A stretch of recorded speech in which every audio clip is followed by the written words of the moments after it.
మరి విఘ్నేశ్వరుడు పార్వతీదేవి యొక్క కుమారుడు కనుక శ్రీ మహావిష్ణువుకి మేనల్లుడు అవుతాడు. మేనమామల ముద్దు మేలైన ముద్దు.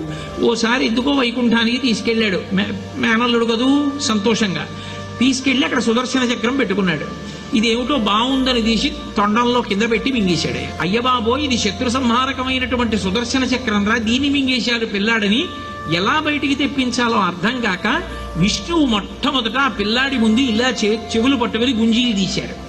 గుంజీలు తీస్తే మామయ్య అదేమిటి అంత విచిత్రంగా కిందకి మీదకి ఊగుతున్నామని పడిపడి పకపకా నవ్వాడు. ఆ నవ్వడంలో పొలమారి లోపల ఉన్న సుదర్శన చక్రాన్ని పైకి కక్కాడు. పైకి కక్కడానికి విష్ణువుకి సాధనంగా ఆనాడు గుంజీలు తీశాడు కనుక ఎవరు గుంజీలు తీస్తారో వాళ్ళని చూసి సంతోషించి అనుగ్రహిస్తూ ఉంటాడు. ఇప్పటికీ మీరు పాండిచేరి వెడితే పాండిచేరి రోడ్డు అంతా కూడా గుంజీలు తీస్తూనే కనపడతారు మీకు. విఘ్నేశ్వరుడి యొక్క పూజ అంత తేలిక.